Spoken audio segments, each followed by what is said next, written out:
Pemirsa, kita ke informasi lain. Setelah 1,5 tahun mempercantik diri, pusat perbelanjaan dan retail pertama tertua di Indonesia, Sarinah Tamrin, kini kembali menyambut para pengunjung. Nah, wajah baru dari Sarinah ini juga dilengkapi puluhan tenan UMKM serta cerita sejarah yang dikemas secara modern.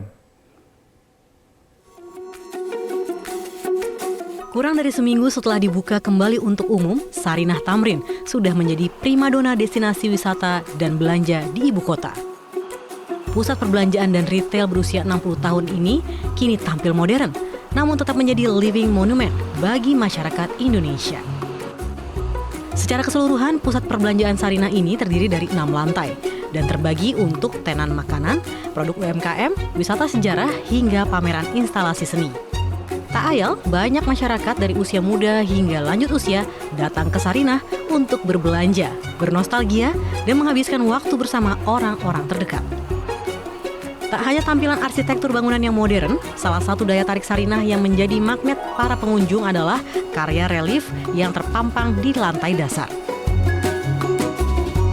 Salah satu primadona yang berada di Gedung Sarinah ini adalah relief yang berukuran 3 x 15 meter yang tepat di belakang saya di lantai dasar, di mana relief ini ditemukan pada saat proses renovasi di tahun 2020 dan diduga ini sudah dibangun ataupun berada di sini sejak tahun masa pemerintahan Presiden Soekarno. Relief ini bercerita tentang kehidupan masyarakat Indonesia pada saat itu, di mana bisa dilihat ada proses perdagangan, kemudian jual beli yang merepresentasikan kesejahteraan masyarakat Indonesia.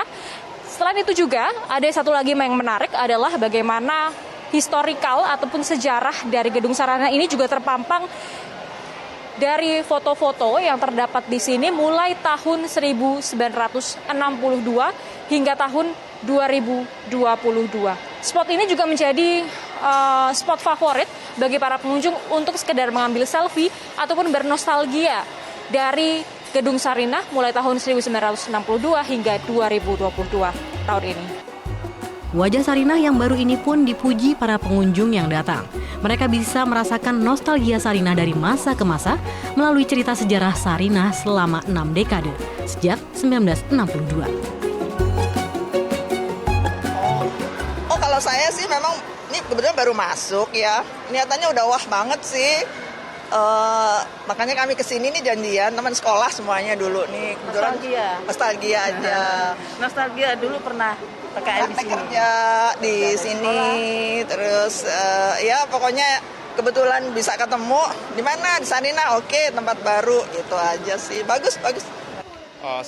Sangat signifikan sekali sih ya kalau saya lihat perkembangan Sarinah ini, soalnya memang ini kan juga salah satu ikon Jakarta ya, jadi salah satu landmark Jakarta lah. Jadi ketika ini berubah, perubahannya juga membawa ciri khas budaya juga ya. Kalau saya lihat dulu kemarin kan hanya departemen store, pusat makanan, tapi sekarang ditambahkan dengan adanya sejarah, ada galeri UKM juga, terus ada pusat kerajinan budaya.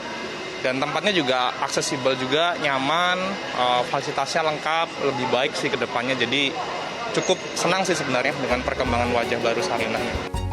Terlebih lagi, para pengunjung akan merasakan dibawa berkeliling Indonesia melalui representasi produk-produk lokal karya anak bangsa dari seluruh provinsi di Indonesia. Tak hanya pakaian, cindera mata seperti kain, dan makanan khas daerah juga tersedia di sejumlah tenan UMKM yang ada di sini. Di lantai dan 2 Gedung Sarinah ini tersedia sejumlah tenan yang menampilkan produk-produk lokal, baik itu baju, kemudian tas, kemudian juga hasil-hasil makanan yang merepresentasikan 34 provinsi di Indonesia. Salah satunya ini adalah kain tenun yang berada di lantai 2 ini, merupakan kain tenun khas Baduy, sehingga memang seluruh pengunjung yang di sini seakan dibawa menuju ke 34 provinsi yang berbeda di Indonesia, hanya berada di satu gedung yang sama, yakni Sarinah. Selain itu juga pengunjung juga bisa langsung melakukan pembelian di sini langsung ataupun hanya sekedar melihat-lihat. Dan nantinya di lantai 6 ini juga ada art installation ataupun instalasi seni yang memang secara berkala ini biasanya diisi oleh para seniman. Ini menampilkan karya-karya seni yang juga bisa dinikmati oleh para pengunjung. Selain menikmati keberagaman budaya melalui produk-produk UMKM, para pengunjung juga bisa bersantai di area luar dan skydeck untuk menikmati pemandangan pusat kota Jakarta dari lantai dasar dan lantai atas. Karena dibuka di masa pandemi, pihak pengelola masih menerapkan sejumlah aturan protokol kesehatan bagi para pengunjung. Seluruh pengunjung diwajibkan menggunakan aplikasi Peduli Lindungi serta memakai masker pada saat mengunjungi Sarinah. Kapasitas pengunjung pun masih dibatasi 50% dan jam operasional pada pukul 10 hingga 21 waktu Indonesia Barat. Dari Jakarta, Valentina Chelsea, Suari Tiasa, Metro TV.